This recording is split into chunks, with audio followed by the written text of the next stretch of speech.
Hi, welcome back to America's Geopolitics. Today we're diving into a critical question. Does the United States really need Canadian oil, or is it time to put America first and take control of our own energy destiny? Let's break it down. Let's start with a headline fact. Canada is the largest supplier of foreign oil to the United States, accounting for roughly 60% of all U.S. crude oil imports. That's a staggering number. But here's the kicker. The United States is the world's largest producer of crude oil.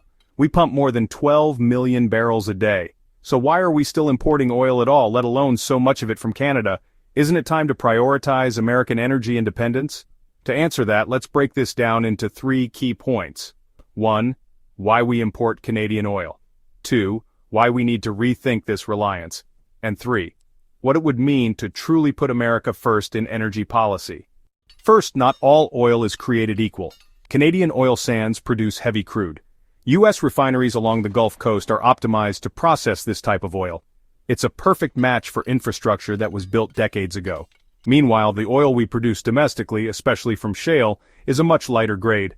Our refineries aren't set up to handle it efficiently at scale, so we've struck a balance: export much of our lighter oil to other countries and import heavier crude from Canada to meet domestic refining needs. But just because this system works now doesn't mean it's the best choice for America's future. Let's face it, relying on Canadian oil puts America in a vulnerable position. While Canada is a friendly neighbor, putting too many eggs in one basket has never been a smart strategy. What happens if political tensions arise, or if Canada decides to prioritize other markets in the future? America should be prepared to stand on its own 2 feet. Building new refineries to process more of our own oil is a challenge, yes, but it's also an opportunity. With the right investment and leadership, we could create thousands of jobs, reduce reliance on foreign oil, and build a stronger, more self-sufficient energy infrastructure. Yes, it'll take time, 7 to 10 years on average, but that's a small price to pay for long-term energy security. Now let's entertain a bold idea.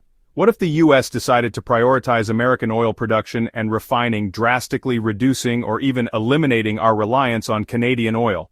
First, we'd see an economic boom as investment poured into new refineries and infrastructure.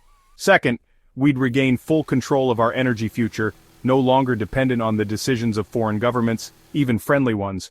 Of course, this would shake things up for Canada. Their energy sector is deeply tied to the U.S. market, and nearly all of their oil exports come here.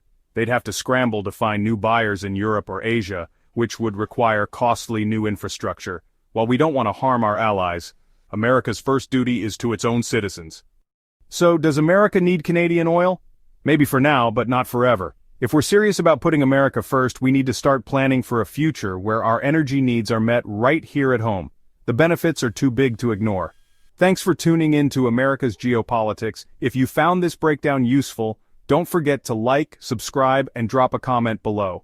I'd love to hear your thoughts on how America can lead the way in energy independence. See you next time.